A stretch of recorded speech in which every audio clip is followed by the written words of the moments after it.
సగ్గుబియ్యం carrot sweet చేస్తున్నానండి. వాటికి కావాల్సిన పదార్థాలు ముందుగా మీ అందరికీ రాఖీ పౌర్ణమి శుభాకాంక్షలండి.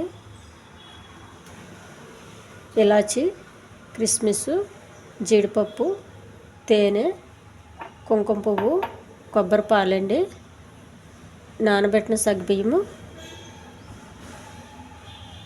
క్యారెట్. ముందుగా స్టవ్ వెలిగించి పెనం పెట్టుకోవాలి.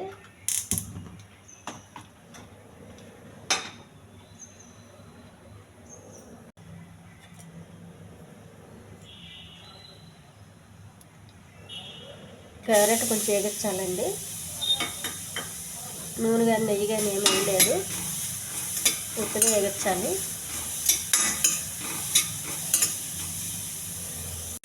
ఈ వేగిన క్యారెట్ అంతా ప్లేట్లో తీసుకోవాలండి.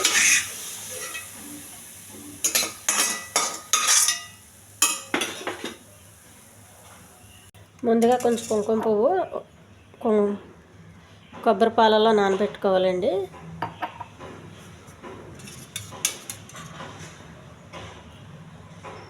కొంచెం వాటర్ అలా నానబెట్టి పక్క పెట్టేయాలి. కొబ్బరి పాలు పోసేయాలి.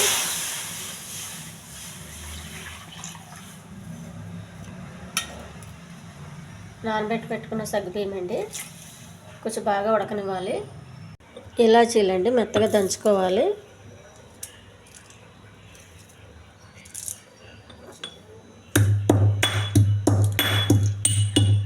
గింజలు తీసేసి మెత్తగా దంచుకోవాలి, పొడి చేసుకోవాలి. కిస్మిస్, జీడిపప్పు అండి ఏమి వేగించకుండా దాంతోపాటు ఉడకాలి. ఇలాచీ పౌడరు, క్యారెట్,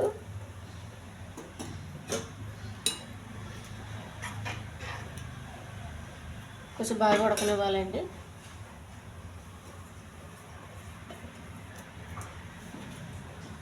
సగ్గుబియ్యం క్యారెట్ బాగా ఉడికిందండి. కొంచెం మనకి పాయసం ఇలా పలచగానే ఉండాలి, చిక్కగా ఉండకూడదు.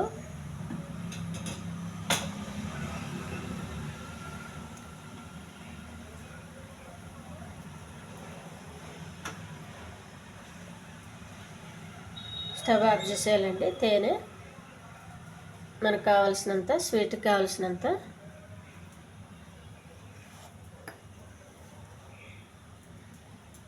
కుంకుమ పువ్వు. ఈ ఛానల్ నచ్చితే సబ్స్క్రైబ్ చేయండి, షేర్ చేయండి, లైక్ చేయండి, కామెంట్ చేయండి. సగ్గుబియ్యం క్యారెట్ పాయసం రెడీ అయిపోయింది.